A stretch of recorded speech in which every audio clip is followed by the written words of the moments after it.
Buenos días, muchachos. En esta clase de hoy, que es la primera clase que tendrán que ver por video, vamos a referirnos a los procesos con cambio de fase y de qué manera se puede estimar esa entalpía que se va a llamar calor latente de vaporización. Como habíamos visto en el primer parcial, todos los cambios de energía que vimos, los cambios de entalpía, fueron asociados solamente a subir la temperatura de alguna mezcla, de alguna sustancia pura, sin que se diera un cambio de fase por ello. Y en esta clase vamos a ver de qué manera se estima el calor asociado cuando una sustancia cambia de una fase a otra. Por ejemplo, las más comunes que vamos a ver, pues van a ser un calor de vaporización, ¿sí? Entonces vamos a comenzar con esto. Vamos a ver qué es el cambio de fase, cómo se define el calor latente, el balance de energía para procesos con cambio de fase y de qué manera se puede estimar este calor latente de vaporización a partir de propiedades físicas de los componentes o también como una función de la temperatura. Entonces, bueno, un cambio de fase no es nada nuevo para nosotros. Es prácticamente cuando una sustancia pasa de un estado físico a otro, como por ejemplo podemos hablar de ebullición, de agua, somos muy familiares con esto. La sublimación, que es cuando el hielo, por ejemplo, pasa a estado gaseoso en un paso. La condensación es el inverso de la ebullición y la fusión es cuando un sólido se pasa al estado líquido. Ok. Entonces, todo cambio de fase implica un cambio de energía en el contenido de la materia. Eso tienen en común estos procesos. Los cambios de fase para sustancias puras siempre se efectúan a temperatura constante si la presión es constante. Vamos a ver, por ejemplo, tenemos un cambio de fase asociado a una sustancia que está como un líquido y que va a pasar la misma sustancia a una fase vapor. Ese calor que gana o pierde durante el cambio de fase se va a llamar calor latente y se puede simbolizar por la letra lambda, ¿ok? Aunque también lo vemos como un delta H y con letras pequeñas en subíndice, vamos a ver de qué se trata el proceso. Por ejemplo, de líquido a vapor o de líquido a gas, se va a llamar calor latente de vaporización y se simboliza con lambda vap o delta H vap. De sólido a líquido se va a llamar calor latente de fusión, con las mismas letras lambda sub F o delta H sub F. De sólido a gas será el calor latente de sublimación. Y para los procesos contrarios va a ser la misma energía, pero con el signo opuesto. Ok, entonces, por ejemplo, para pasar de líquido a vapor se necesita energía. ¿Cuál es el calor de vaporización asociado a un cambio de fase? ¿Por qué se necesita? Porque las moléculas líquidas tienen menos energía que las que están en fase vapor. Acuérdense del comportamiento de un líquido y el comportamiento de un gas, ¿cuál es más energético? Vimos que el estado gaseoso es el más desordenado de los tres. Entonces, para pasar una sustancia de líquido a vapor, se necesita aplicar un calor que precisamente va a ser el calor de vaporización.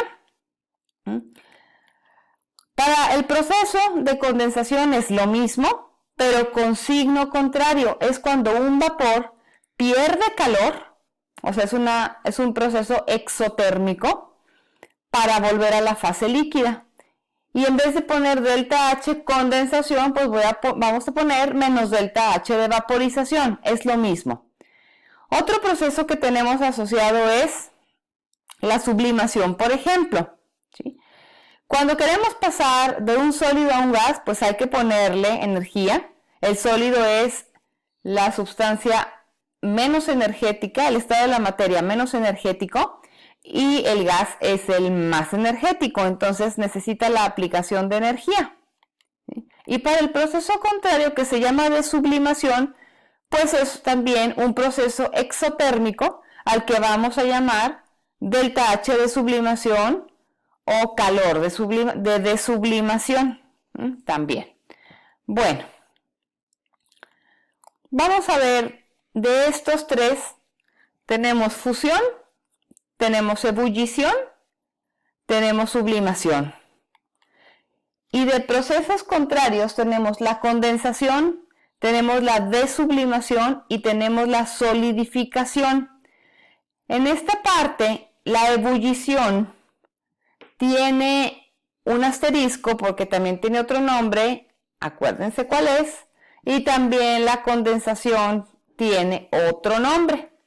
Entonces la fusión y la solidificación son procesos inversos. La fusión es el paso de sólido a líquido y la solidificación es de líquido a sólido. Así, tal cual. La ebullición y la condensación son procesos inversos y la sublimación y la desublimación también son procesos inversos. Aquí está. La ebullición se conoce también como vaporización. De hecho, es mucho más común decirlo o mencionarlo como vaporización, y a la condensación también se le llama licuefacción, que es cuando un gas se licúa hasta alcanzar el estado líquido. Con respecto a la temperatura, cuando se tiene un diagrama de entalpía con temperatura, tenemos dos temperaturas en esta gráfica, donde se asocian los cambios de fase. Por ejemplo, se tiene una sustancia en estado sólido y mientras no haya un cambio de fase, se va a ir aumentando la temperatura y el calor viene a ser un calor sensible, como lo hemos visto hasta ahora. Cuando llega a la temperatura de fusión, o melting temperature, o melting point, o punto de fusión, es lo mismo, estas moléculas sólidas van a comenzar a pasar al estado líquido y todas van a convertirse a ese estado y hasta entonces se va a subir la temperatura. Todo el cambio de fase es un proceso isotérmico, por eso ven ustedes esta línea recta donde no se mueve para nada la temperatura hasta que toda la sustancia ha terminado de cambiar de fase. Y el calor asociado a esta transición se le llama el calor latente de fusión. Después, siguiendo con la historia de la sustancia, podemos ir incrementando la temperatura, que es otro calor sensible, porque no hay cambio de fase, y cuando se llega al punto de ebullición o temperatura de vaporización o punto de vaporización, va a comenzar otro cambio de fase. Aquí está. Entonces no se mueve la temperatura, sino que esta energía asociada se llama el calor latente de vaporización. Cuando todas las moléculas han pasado al estado gaseoso, es que puede moverse la temperatura otra vez. ¿Ok? Entonces así es, digamos, la historia que hay que contar. Que entonces, ¿cuál es la entalpía asociada? Pues es la suma de todas las entalpías. Son calores sensibles y son calores latentes para llegar desde una temperatura y un estado de la materia a el estado de la materia final y la temperatura final. Este diagrama es bastante representativo de los procesos que hay que tomar en cuenta y sería muy bueno que lo tuvieran presente en su cuaderno o en sus apuntes, en el formato que los tengan, ¿sí? Bueno, vamos a ver de qué manera se usa ese calor latente. Por ejemplo, se va a utilizar un vapor de agua sobrecalentado para calentar un aceite orgánico que se utilizará como materia prima en un reactor. El aceite se encuentra a 25 grados Celsius y se requiere a 90. Entonces, este aceite se necesita calentar, ¿ok? Pero, ¿quién lo va a calentar? Obviamente. En la industria esta, se va a utilizar vapor de agua sobrecalentado. Acuérdense que el término sobrecalentado significa que está fuera de la línea del cambio de fase y se va a necesitar utilizar la energía que trae ese vapor, que es muchísima más, ¿verdad?, que el aceite a 25, para poder lograr el objetivo de que llegue a los 90 grados. ¿Qué otros datos tenemos? Tenemos una capacidad calorífica del aceite. La necesitamos porque estamos hablando de un calor sensible para el aceite. ¿Cuál es? El de llevarlo desde 25 hasta 90. Tenemos muy claro que el aceite no va a hervir de ninguna manera, nada más tendremos aceite a temperatura ambiente y aceite a 90 grados, que es aceite caliente. Vamos a considerar esa capacidad calorífica, así como lo dice el problema, constante para ese rango de temperaturas, como de 36 BTUs por libra grado Fahrenheit. Y la cantidad que requerimos calentar en este proceso es de 200 libras de aceite por hora. Entonces tenemos los datos completos del aceite. Vamos a ver cómo se resuelve el problema. Cálculo del calor, aquí dice cálculo del calor para un flujo de 200 libras por hora. ¿Sí? Entonces primero, lo que podemos hacer es pasar a las unidades pertinentes para poder utilizar el valor de capacidad calorífica. ¿Sí? Entonces empezamos que 25 Celsius son 77 Fahrenheit y 90 Celsius son 194 Fahrenheit. ¿Ok? Entonces, utilizando la fórmula de calor o de cambio de entalpía, quedamos que es como mCp delta T. Entonces, el flujo másico de aceite son 200 libras por hora por la capacidad calorífica, que son 36 BTUs por libra Fahrenheit, por esa diferencia de temperaturas que se requiere. De allí tenemos un resultado de 842,000 BTUs por hora y haciendo las conversiones pertinentes llegamos a un requerimiento energético de 888,732 kilojoules por hora. Hasta aquí los cálculos del aceite que se necesita calentar. Ahora viene lo que necesitamos del vapor. Los datos del vapor que tenemos. Dice, el vapor entra al calentador a 150 Celsius de una atmósfera. Nos queda claro que a esa temperatura y a esa presión, el agua está sobrecalentada. Está toda en estado de vapor. Entonces va a entrar a un serpentín donde se condensa hasta que la salida del calentador tenga un líquido a 100 grados Celsius. O sea, va a ser un líquido saturado a las condiciones de 100 Celsius y una atmósfera. Y preguntan qué cantidad de vapor se requiere para este proceso en libras por hora. Las unidades son muy importantes. Ok, vamos a empezar con el proceso que tenemos aquí, que es un vapor sobrecalentado a 150 Celsius y una atmósfera. Lo podemos representar por un punto de partida. Y se va a llegar primero a un vapor saturado. El vapor se va a ir enfriando. Este es un proceso de calor sensible, donde solamente a la fase vapor se baja de 150 Celsius a 100 Celsius. Eso ya lo sabemos hacer a mano y con nuestra hoja de cálculo, ¿verdad? Entonces, ese es un proceso de calor sensible. Y el siguiente, debemos de llegar al líquido saturado a 100 Celsius y una atmósfera. Fíjense cómo es un proceso isotérmico y pues a una atmósfera que se mantiene. A esto se le va a llamar el calor latente.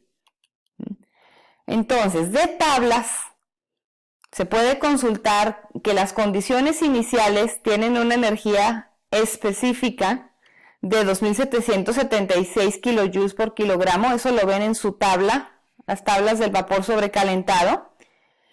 Y el vapor saturado trae una energía de 2.676 kilojoules por kilogramo.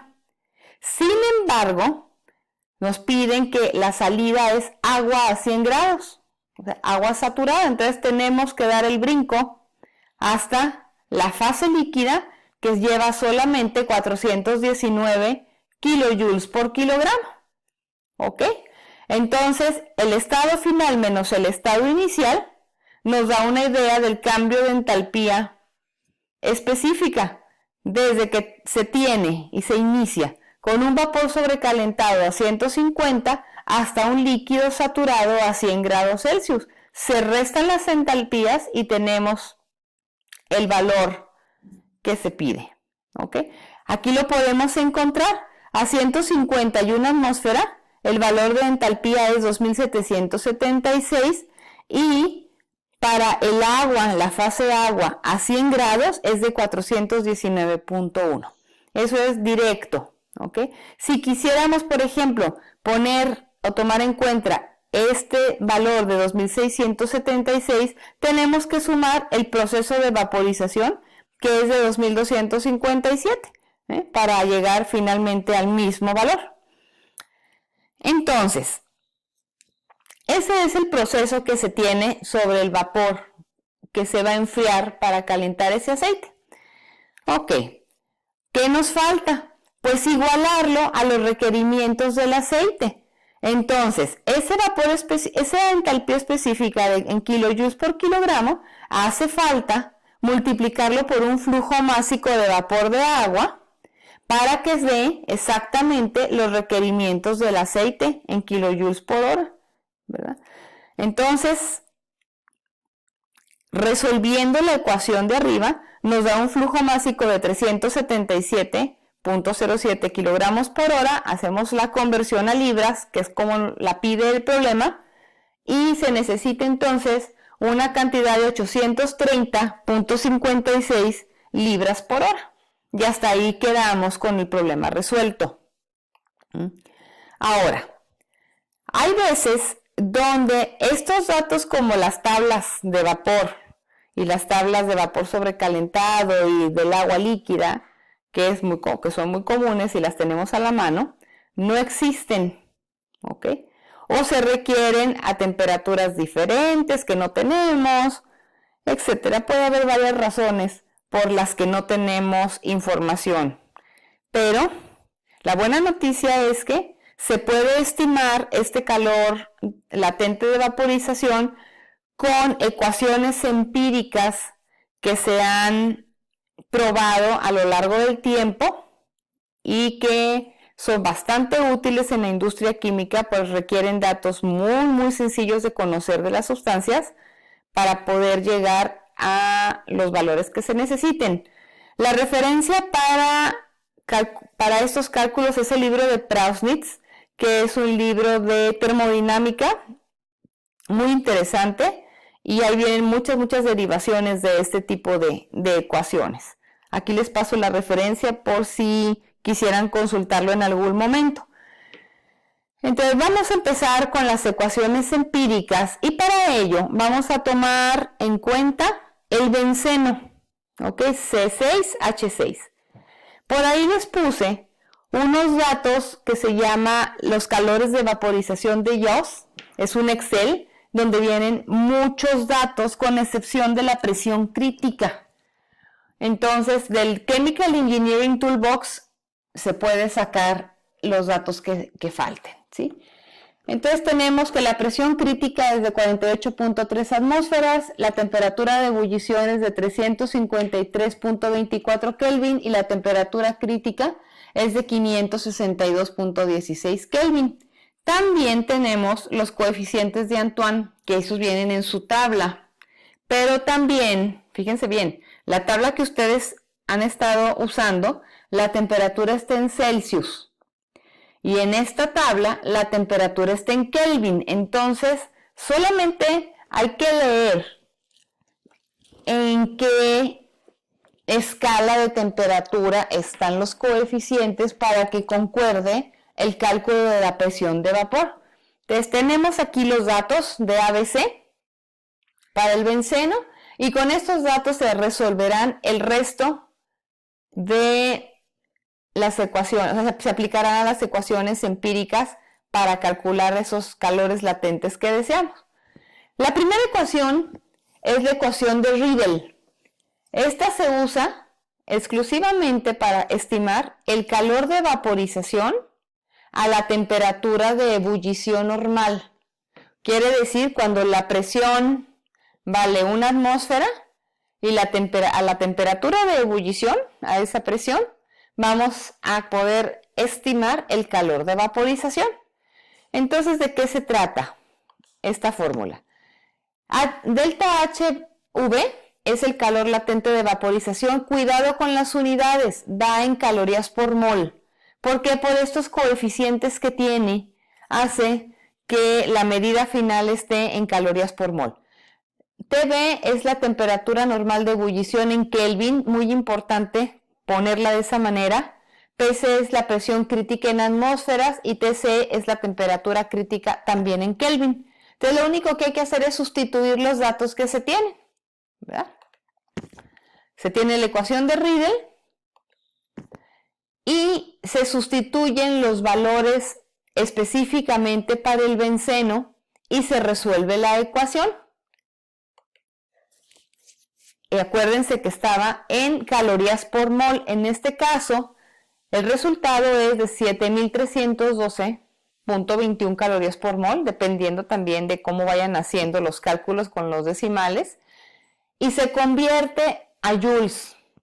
Esto es porque es, digamos, una unidad básica del sistema internacional. Acuérdense de las unidades básicas de los joules. Entonces tenemos que el calor latente de vaporización del benceno a esa temperatura normal de ebullición es de 30.565 joules por mol. Hasta aquí quedamos con Riedel. ¿Okay? Otra ecuación empírica es la correlación de Watson. Esta se usa para estimar el calor latente de vaporización a una temperatura, la que ustedes quieran poner dentro del rango permitido de utilizar estos tabla de valores, pues, a partir de un valor que ya conocemos a un valor de temperatura que también conocemos, por ejemplo, la temperatura de ebullición. Entonces, la relación es son los calores de vaporización en la temperatura 2 con respecto a la temperatura 1, y se relacionan de esta manera, donde Tc es la temperatura crítica y está elevado a un exponente, donde el exponente se calcula a su vez con la constante de los gases, la temperatura de ebullición normal y también el calor latente de vaporización a la temperatura de ebullición normal. Acuérdense, lo calculamos con Riedel, ¿sí? Ok, vamos a resolver el ejemplo con Watson. Por ejemplo, estimar el calor latente de vaporización a 500 Kelvin a partir de estos datos de calor de vaporización a la temperatura de ebullición normal, que es de 353.24 Kelvin. ¿Okay? Entonces, se establece la ecuación de Watson y solamente habrá que sustituir lo que se sabe. Para este cálculo del número, tenemos un valor aproximado del número n, del exponente n, a eso me refiero. Tenemos un valor de n de 0.376. Cabe mencionar que casi todos los componentes tienen un valor muy parecido a 0.38. Entonces, si no conocen exactamente el exponente n, utilicen 0.38 de manera sistemática y es aceptado. Teniendo ya ese exponente n, se sustituye en la ecuación, ¿bien? Y se saca que la entalpía de evaporación a 500 Kelvin es de 19.736 joules por mol. ¿Ok? Hasta aquí Watson. Se fijan, es la pura aplicación de la ecuación e ir y obtener los datos de las sustancias, las propiedades físicas que se necesitan. ¿Sí? La siguiente. Clausius-Clapeyron. Clausius-Clapeyron es Una ecuación que se utiliza mucho, muy famosa y también bastante útil en estos cálculos, utiliza datos de la presión de vapor. ¿Cómo se lee? La entalpía de evaporación a una temperatura promedio es igual a la constante de los gases por el producto de las temperaturas T1 y T2 entre la diferencia de esas temperaturas multiplicadas por el logaritmo natural de la presión de vapor a la temperatura T2 y con respecto a la presión de vapor a la temperatura T1. ¿Cuál es la condición? T1 y T2 tienen que ser absolutas, o sea, en Kelvin, ¿sí? Y T0 es la presión de saturación. Vamos a hacer el ejemplo de este benceno con Clausius Clapeyron. Entonces, suponemos que la temperatura 1 a 95 Celsius, esa la suponemos, ¿sí? Queremos saber cuál es la presión de vapor, porque lo vamos a necesitar. Y para la temperatura de ebullición normal, que es de 353.24, pues naturalmente la presión de vapor es una atmósfera, por eso se llama temperatura de ebullición normal. ¿Ok? Entonces, con Antoine se sustituyen los coeficientes para sacar esa presión de vapor a 95 Celsius y sale que es como 1177, más o menos, milímetros de mercurio. Ok, ahora sí, para calcular